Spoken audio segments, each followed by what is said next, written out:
आज के इस वीडियो में बेटा हम लोग डिस्कशंस करेंगे electric field due to a charged ring, है ना।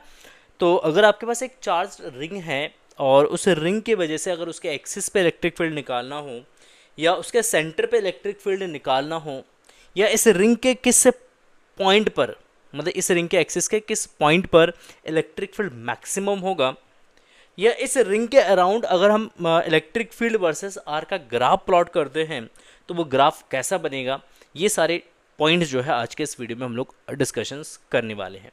और ये जो टॉपिक है बेटा, ये टॉपिक जेई के लिए मोस्ट इम्पॉर्टेंट टॉपिक है, क्योंकि जेई में इस पे बेस्ड क्वेश्चन जो है पूछा जाता है और नीट में भी आता है क्वेश्चंस। रिंग चार्ज रिंग पे बेस्ड इलेक्ट्रिक फील्ड पूछा जाता है, डायरेक्टली फॉर्मूला बेस्ड क्वेश्चन भी आता है, ग्राफ्स भी पूछा जाता है, तो इम्पॉर्टेंट टॉपिक है। तो रिक्वेस्ट है आप लोगों से वीडियो को एंड तक देखिएगा, पसंद आए तो प्लीज़ लाइक कर दीजिएगा और चैनल पे फर्स्ट टाइम विजिट करें तो चैनल को ज़रूर सब्सक्राइब करिएगा, क्योंकि इस चैनल पे मैं आप लोगों के लिए ऐसे ही ढेरों सारे वीडियोस जो है वो लेके आता हूँ। छोटे छोटे वीडियोस रहते हैं, वन शॉट वीडियोस भी आने वाले हैं, है ना। रिविजन्स वीडियोस भी आप लोगों के लिए लेके आऊँगा, PYQs भी हम लोग करेंगे, है ना। ढेरों सारे वीडियोस आप लोगों के लिए आने वाले हैं, प्लानिंग हो रखा है, ठीक। जस्ट आप लोगों का सपोर्ट चाहिए, ठीक। सपोर्ट के लिए चैनल को सब्सक्राइब करिएगा और वीडियो को लाइक ज़रूर करिएगा। तो चलिए स्टार्ट करते हैं आज के इस वीडियो को। और वीडियो को स्टार्ट करने से पहले देखो, हमारे पास एक रिंग है ना। आर रेडियस का एक रिंग अज्यूम करते हैं हम यहाँ पे कि हमारे पास आर रेडियस का एक रिंग है, ठीक। और इस रिंग पर जो है वो क्यू चार्ज यूनिफॉर्मली आपका डिस्ट्रीब्यूटेड है। ये जो रिंग है ना, इस रिंग पे हम अज्यूम करते हैं कि हमारा जो क्यू चार्ज है वो यूनिफॉर्मली डिस्ट्रीब्यूटेड है, ठीक। कितना चार्ज है भाई? क्यू चार्ज डिस्ट्रीब्यूट है। अगर क्यू चार्ज डिस्ट्रीब्यूटेड है तो इस चार्ज की वजह से, मतलब इस चार्ज रिंग की वजह से आपको इस पॉइंट पी पर इलेक्ट्रिक फील्ड निकालना है, ठीक हो गया। अच्छा, अगर हम इस पॉइंट पे इलेक्ट्रिक फील्ड की अगर हम बात करते हैं तो क्योंकि रिंग एक तो पॉइंट चार्ज नहीं है, अगर पॉइंट चार्ज होता तो डायरेक्टली हम फॉर्मूला यूज कर देते KQ/R²। बट यहाँ पे जो चार्ज है वो इसके पूरे लेंथ में डिस्ट्रीब्यूट है, मतलब चार्ज यहाँ पे कंटिन्यूस डिस्ट्रीब्यूशन में है। तो कंटिन्यूस डिस्ट्रीब्यूशन के केस में हमने क्या कंसीडर करना है, ये मान लेते सेंटर है O, है ना, और सेंटर से P का जो डिस्टेंस अज्यूम कर लेते ये R है। तो ये वाला जो डिस्टेंस हो जाएगा ये रूट ऑफ, इसको मैं x ले लेता हूँ, है ना। ये जो R है इसको मैं x कंसीडर कर लेता हूँ, ठीक। तो ये डिस्टेंस आपका जो x² + R²। अच्छा, और कंटिन्यूस चार्ज सिस्टम के लिए जब भी हम इलेक्ट्रिक फील्ड निकालेंगे तो उसको सबसे पहले छोटे छोटे सेगमेंट्स में क्या करते हैं हम, ब्रेक करते हैं। तो एक छोटा सा यहाँ पे हम सेगमेंट ले लेते हैं, एक छोटा सा एलिमेंट ले लेते हैं हम यहाँ पे, छोटा सा एलिमेंट, है ना। और इस एलिमेंट पे चार्ज जो है हम अज्यूम कर लेते हैं, मान लेते हैं DQ चार्ज है, और इसकी जो थिकनेस है अज्यूम कर लेते हैं DX है। चलो नहीं भी लगे, DX नहीं भी कंसीडर करोगे तो भी चल जाएगा। मान लेते हैं यहाँ पे इस छोटे से सेगमेंट पे जो चार्ज है वो हमारा DQ चार्ज है। क्योंकि एक छोटा सा चार्ज है, आप इस चार्ज को कंसीडर कर सकते हो कि एक पॉइंट चार्ज है, और इस DQ चार्ज की वजह से इस पॉइंट P पर एक इलेक्ट्रिक फील्ड बनेगा इस डायरेक्शन में, क्योंकि पॉजिटिव चार्ज के लिए इलेक्ट्रिक फील्ड आउटवर्ड डायरेक्शन में बनता है, ठीक है सर, बहुत बढ़िया। अब ये जो इलेक्ट्रिक फील्ड DE है, इस DE के हम कॉम्पोनेंट्स बनाएंगे। तो यहाँ पे एक हॉरिजॉन्टल लाइन में ड्रॉ कर देता हूँ, एक वर्टिकल लाइन नीचे ड्रॉ कर देता हूँ, ठीक। और अगर हम बात करें तो लेट अस सपोज अगर ये एंगल थीटा है तो ये भी थीटा हो जाएगा, है ना। अगर ये थीटा है तो ये DE के एक कंपोनेंट्स आपका इधर बनेगा DE cos थीटा, एक कंपोनेंट आपका इधर बन जाएगा DE sin थीटा। देखो, इसी के डायमेट्रिकली अपोजिट अगर आप यहाँ पे एक छोटा सा एलिमेंट कंसीडर करोगे तो इस एलिमेंट के लिए एक DE इधर बनेगा, है ना। तो इस DE का एक कंपोनेंट इधर बनेगा DE cos थीटा, एक कंपोनेंट इसका इधर बन जाएगा सिंपली DE sin थीटा। और DE sin थीटा कंपोनेंट्स क्योंकि अपोजिट डायरेक्शन में होंगे तो ये तो हो जाएंगे आपस में कैंसल आउट, ठीक। और जो DE cos थीटा वाला जो आपका कंपोनेंट बचेगा, क्योंकि ये सेम डायरेक्शन में होंगे तो इसको हम क्या कर देंगे, ऐड कर देंगे, है ना। तो यहाँ पे जो नेट फील्ड निकलेगा पॉइंट P पर, तो नेट फील्ड निकालने के लिए हम DE cos थीटा कंपोनेंट्स को क्या करेंगे, ऐड करेंगे, और ऐड करने के लिए यहाँ पे हम इंटीग्रेशंस का यूज करेंगे। क्लियर है? तो सबसे पहले हम यहाँ पे लिख लेते हैं DQ चार्ज के कारण इलेक्ट्रिक फील्ड क्या होगा। तो electric field electric field at point P due to DQ charge, है ना। इस DQ चार्ज की वजह से जो इलेक्ट्रिक फील्ड होगा आपका दैट इज DE, एक छोटा सा फील्ड होगा और ये आपका लिखा जाएगा KdQ by are square. R का मतलब यहाँ पे ये डिस्टेंस है root x square plus are square, तो root of are square plus x square का होल स्क्वायर। ठीक, अगर हम इसका स्क्वायर कर देंगे तो इसका स्क्वायर हो जाएगा, रूट स्क्वायर से कैंसिल आउट हो जाएगा, तो आपका DE आ जाएगा यहाँ से बेटा KdQ by are square plus x square. ठीक, ये जो हमने फॉर्मूला यहाँ पे लिखा है ना, ये जो फॉर्मूला लिखा गया है ये पॉइंट चार्ज का फॉर्मूला है। पॉइंट चार्ज के लिए जो इलेक्ट्रिक फील्ड होता है वो KQ बाय आर स्क्वायर होता है। आर का मतलब यहाँ पे डिस्टेंस है, तो ये जो डिस्टेंस आपका है ये root of are square sorry root of x square plus are square है, तो इसलिए हमने इसका स्क्वायर किया यहाँ पे। ठीक हो गया, इज इट क्लियर? चलिए बहुत बढ़िया, बहुत सुंदर। नाउ अब ये DE हो गया, तो नेट फील्ड जो बनेगा यहाँ पे, तो नेट फील्ड के लिए हम इस DE cos थीटा कंपोनेंट्स को ऐड करेंगे, तो नेट इलेक्ट्रिक फील्ड आपका हो जाएगा नेट इलेक्ट्रिक फील्ड। तो नेट इलेक्ट्रिक फील्ड आपका यहाँ पे हो जाएगा that is E is equal to integration of DE cos theta. DE cos theta को क्या कर देंगे हम यहाँ पे इंटीग्रेट कर देंगे, तो DE cos थीटा को इंटीग्रेट करते हैं तो DE का वैल्यू रिप्लेस करिएगा यहाँ पे, तो integration KdQ by are square plus x square into cos theta. ठीक है, तो देखिए KdQ divide by root of are square plus x square cos theta, तो यहाँ पे कांस्टेंट जो भी टर्म्स है उसको बाहर निकाल लेंगे हम, यहाँ पे कांस्टेंट हमको बाहर निकालेंगे तो इलेक्ट्रिक फील्ड बचेगा आपका, देखिए E इज इक्वल टू यहाँ पे आ जाएगा K cos theta divide by are square plus x square, ये कांस्टेंट ये बाहर आ गया। ठीक, बचा क्या इंटीग्रेशन ऑफ DQ। अगर DQ को इंटीग्रेट करेंगे तो Q मिलेगा, Q that is total charge ring पर, है ना। तो ये आपका जाए KQ by are square plus x square. अब देखो यहाँ पे कॉस थीटा का वैल्यू क्या आएगा, है ना, ये हमारा एंगल थीटा है, अगर ये एंगल थीटा है तो ये हमारा बेस हो जाएगा। ठीक, ये हमारा हाइपोटेनियस हो जाएगा और ये साइड जो है हमारा परपेंडिकुलर हो जाएगा।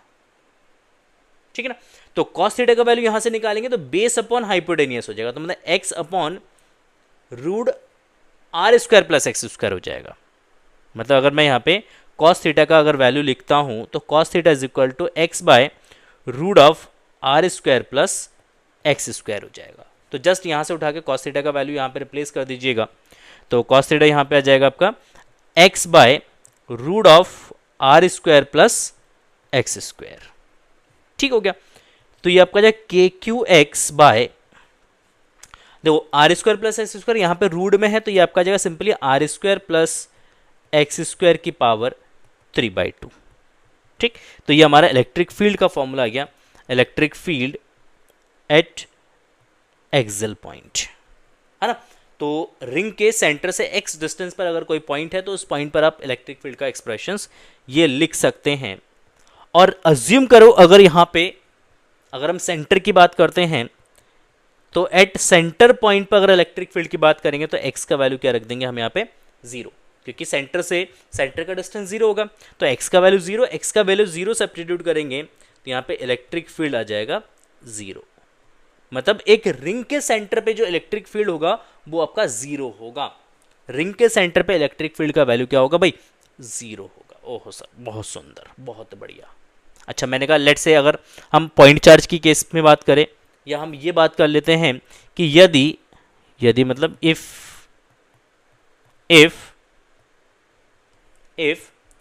x जो है it is much greater than r, so जो आपका एक्स स्क्वायर होगा ये much greater than r square होगा, तो आर स्क्वायर को क्या कर देंगे यहाँ पे हम नेग्लेक्ट कर देंगे। अगर आर स्क्वायर को नेग्लेक्ट करते हैं तो हमें इक्वेशन जो मिलेगा ये मिलेगा आपका KQX बाय नीचे एक्स स्क्वायर की पावर 3/2, है ना, 2 से 2 कैंसिल हो जाए, एक्स क्यूब बचेगा नीचे, तो KQX बाय एक्स क्यूब, एक एक्स से एक एक्स कैंसिल हो जाएगा आपका, तो सिंपली ये बचेगा KQ बाय एक्स स्क्वायर। मतलब ये जो आपका पॉइंट होगा कि अगर पॉइंट रिंग से बहुत लॉन्गर डिस्टेंस पर है और रिंग का रेडियस बहुत छोटा है, तो उस केस में जो रिंग होगा ये पॉइंट चार्ज के जैसा बिहेव करेगा। रिंग एक पॉइंट चार्ज के जैसा बिहेव करेगा, है ना। तो ये मोस्ट इंपॉर्टेंट पॉइंट है कि अगर हम एक लॉन्गर पॉइंट पे या लॉन्गर डिस्टेंस पे इलेक्ट्रिक फील्ड की बात करते हैं, तो लॉन्गर डिस्टेंस के लिए जो आपका रिंग है वो एक पॉइंट चार्ज के जैसा बिहेव करेगा। अब हम बात करते हैं मैक्सिमम इलेक्ट्रिक फील्ड के लिए क्या कंडीशंस है, इलेक्ट्रिक फील्ड किस केस में मैक्सिमम बनेगा और ग्राफ कैसा बनेगा, है ना। तो अगर हम मैक्सिमम इलेक्ट्रिक फील्ड की अगर हम बात करते हैं, तो देखो इलेक्ट्रिक फील्ड का एक्सप्रेशन हमारे पास है E is equal to that is K Q x by are square plus x square की पावर 3/2। ठीक है, now for maximum electric field हम इस इक्वेशंस को क्या करेंगे, डिफरेंशिएट कर देंगे एक्स के रिस्पेक्ट में। तो d over D x that is K Q x by are square plus x square की पावर 3/2। ठीक, नाउ अगर हम बात करें के क्यू कॉन्स्टेंट है और मैक्सिमम इलेक्ट्रिक फील्ड के लिए इलेक्ट्रिक फील्ड का जो फर्स्ट डिफरेंशिएशन का वैल्यू होगा इसको जीरो सब्स्टिट्यूट कर देंगे। तो D E over D x का वैल्यू जो है हम जीरो रखेंगे। मैक्सिमम मिनिमा का कॉन्सेप्ट यहाँ पे यूज होगा कि फर्स्ट डेरिवेटिव्स का वैल्यू हम जीरो सब्स्टिट्यूट कर देंगे, तो यहाँ पे डिफरेंशिएशन हो जाएगा। देखो d over D x that is x by are square plus x square की पावर 3/2, इसको डिफरेंशिएट करना है। तो ये तो जीरो हो जाएगा, इसको उठा के इधर भेज दो जीरो, तो ये आपका जगह इसका डिफरेंशिएशन डिवीजन रूल का यूज़ करेंगे। तो डिवीजन रूल्स के अकॉर्डिंग अगर हम बात करेंगे तो देखो ये आपका are square plus x square की पावर 3/2 एज इट इज, आपका डिफरेंशिएशन होगा एक्स का minus x as it is, फिर आपका डिफरेंशिएशन होगा R square plus x square की power 3/2 is equal to zero. देखो डिवाइड में जो आएगा नीचे जो आएगा वो R square plus x square की पावर 3/2 का स्क्वायर आएगा, क्योंकि बराबर में जीरो है तो उसको जीरो को इधर ट्रांसफर कर दो, तो लिखने का कोई ज़रूरत यहाँ पे नहीं है। तो अगर हम इसको सिंप्लीफाई करते हैं तो ये r square plus x square की पावर 3/2 और x का डिफरेंशिएशन हो जाएगा यहाँ पे 1 माइनस, इसको डिफरेंशिएट करेंगे तो पावर आ जाएगा 3/2 और इस पावर एक माइनस कर देंगे 3/2 से, तो ये आपका are square plus x square की पावर 1/2 बचेगा। एंड देन इसका अगर हम डिफरेंशिएशन करेंगे तो ये अगेन आपका 2x आ जाएगा, आर स्क्वायर का 0 और एक्स स्क्वायर का आपका जाएगा 2x। देखो यहाँ से r square plus x square की पावर 1/2 कॉमन आ जाता है, तो यहाँ पे आपका बचेगा r square plus x square, r square plus x square, यहाँ से ये वाला टर्म कॉमन ले लिया और यहाँ से 2 से 2 कैंसिल हो जाएगा, तो 3 इंटू एक्स, तो ये आपका जब माइनस का 3x square is equal to 0। तो क्योंकि ये 0 हो नहीं सकता है तो ये वाला टर्म 0 होगा, तो आर स्क्वायर माइनस 2x का स्क्वायर इज इक्वल टू 0 होगा। तो इसका मतलब यहाँ से अगर हम x की वैल्यू की बात करेंगे तो x square is equal to आपका जो r square by 2 means x is equal टू plus minus r by root 2। मतलब x के इस वैल्यू के लिए या x के इस वैल्यू पर इलेक्ट्रिक फील्ड जो है वो आपका क्या होगा, मैक्सिमम होगा, अधिकतम होगा। तो इलेक्ट्रिक फील्ड मैक्सिमम किस केस में होता है, इलेक्ट्रिक फील्ड मैक्सिमम होता है r बाय रूट 2 डिस्टेंस पर है। ठीक हो गया, चलिए हम इसका डायग्राम बनाते हैं। इलेक्ट्रिक फील्ड के लिए हम ग्राफ प्लॉट करते हैं, डायग्राम तो नहीं, ग्राफ प्लॉट करते हैं। देखो ग्राफ कैसा बनेगा इसका, ठीक है। लेट्स से सेंटर पे आपका एक रिंग है लाइक दिस, ठीक।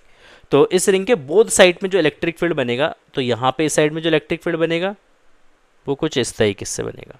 अच्छा ये ऐसे नहीं बनेगा, ठीक, ऐसे बनेगा इलेक्ट्रिक फील्ड, ओके। इसको थोड़ा सा आगे एक्सटेंड कर देते हैं। ये जो मैक्सिमम इलेक्ट्रिक फील्ड होगा ये x is equal to r by root 2 पर होगा। सेम दूसरे साइड में जो इलेक्ट्रिक फील्ड होगा वो मैक्सिमम होगा एंड देन इलेक्ट्रिक फील्ड का जगह आपका इन्फिनिटी पे जाके 0 हो जाएगा, ये भी आपका minus r by root 2 distance पर होगा, ठीक। तो इस तरीके से आपका इलेक्ट्रिक फील्ड का वेरिएशंस होगा, ये आपका r हो जाएगा, ये आपका e हो जाएगा। इज इट क्लियर, यहाँ तक समझ में आ रहा है? चलिए हम बात करते हैं एक और मोस्ट इम्पॉर्टेंट पॉइंट्स की बात करते हैं हम यहाँ पे। मोस्ट इम्पॉर्टेंट पॉइंट ये है कि लेट से हमारे पास एक रिंग है ना, और रिंग में से एक छोटा सा आर्क अगर हम लोग कट कर लेते हैं, एक रिंग है ऐसे ले लेता हूँ मैं, है ना, एक रिंग है और इस रिंग में से मैं एक छोटा सा टुकड़ा कट कर लेता हूँ यहाँ से, है ना, तो बाकी जो बची हुई रिंग है, रिंग का जो पोर्शन है उसकी वजह से इसके सेंटर पे इलेक्ट्रिक फील्ड कितना होगा, इस पे अभी भी पॉजिटिव चार्ज है ना, तो इस रिंग के सेंटर पे यहाँ पे ओ पे इलेक्ट्रिक फील्ड कितना होगा। लेट से यहाँ पे जो हमने एक छोटा सा आर्क कट किया है, इसकी जो थिकनेस या इस पे जो चार्ज है लेट से वो डी क्यू है। यहाँ से यहाँ तक जो हमने एक पोर्शन, एक छोटा सा जो पार्ट रिंग में से कट किया है, इस छोटे से पार्ट पे जो चार्ज है मान लेते कितना है, डी क्यू है। तो इस रिंग के रिमेनिंग पोर्शन की वजह से सेंटर पे इलेक्ट्रिक फील्ड कितना होगा, कैसे फाइंड करेंगे, क्या कॉन्सेप्ट लगाएंगे, क्या लॉजिक लगाएंगे। तो इसके लिए सिंपल सा लॉजिक है कि अगर ये कंप्लीट रिंग होता, अगर ये कंप्लीट रिंग होता तो इसके सेंटर पे इलेक्ट्रिक फील्ड जीरो होता, सेंटर पे इलेक्ट्रिक फील्ड जीरो होता। इसका मतलब अब हमने क्या करा, यहाँ पे एक छोटा सा पोर्शन कट किया है, तो इसका मतलब ये हो गया कि इस जो रिंग का जो बचा हुआ पोर्शन है, इस पोर्शन की वजह से जो इलेक्ट्रिक फील्ड बनेगा, उस इलेक्ट्रिक फील्ड को इस डी क्यू के फील्ड बैलेंस करेगा। इस डी क्यू का जो फील्ड होगा वो फील्ड इस रिंग के फील्ड को क्या करेगा, बैलेंस करेगा।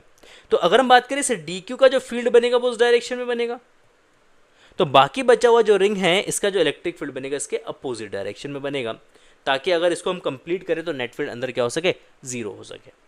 तो इस सेंटर पे जो इलेक्ट्रिक फील्ड बनेगा इस रिमेनिंग रिंग की वजह से, यहाँ पे लिखता हूँ electric field at centre O due to remaining portion of ring that is d E is equal to आपका जाएगा K d Q by are square. Let's इसका जो रेडियस है वो आपका आर है, ठीक। तो इस डी क्यू का जितना फील्ड होगा उतना ही फील्ड इसके सेंटर पे यहाँ पे बनेगा, रिमेनिंग रिंग के पोर्शन की वजह से। क्लियर है। तो एक सिमेट्री बेस्ड क्वेश्चन जो होता है वो इस टाइप से सिमेट्री बेस्ड क्वेश्चन को डील किया जाता है। आई होप आपको समझ में आया होगा, पसंद आया होगा वीडियो। अगर वीडियो पसंद आए तो प्लीज़ वीडियो को लाइक कर दीजिएगा, और इस तरीके के वीडियो अगर आप देखना चाहते हैं तो चैनल को ज़रूर सब्सक्राइब करिएगा, सपोर्ट करिएगा। तो चैनल पे आप लोगों के लिए वन शॉट वीडियोस भी लेके आऊँगा, क्योंकि वन शॉट वीडियोस से आप अपने प्रिपरेशंस को बहुत अच्छे तरीके से कर सकते हैं। जेईई के PYQs भी हम लोग सॉल्व करने वाले हैं, जो इम्पोर्टेंट क्वेश्चन है वो भी हम लोग डिस्कशंस करेंगे इस चैनल के माध्यम से। तो बने रहिए हमारे साथ, मिलते हैं नेक्स्ट वीडियो में। तब तक के लिए thank you and so much and bye bye.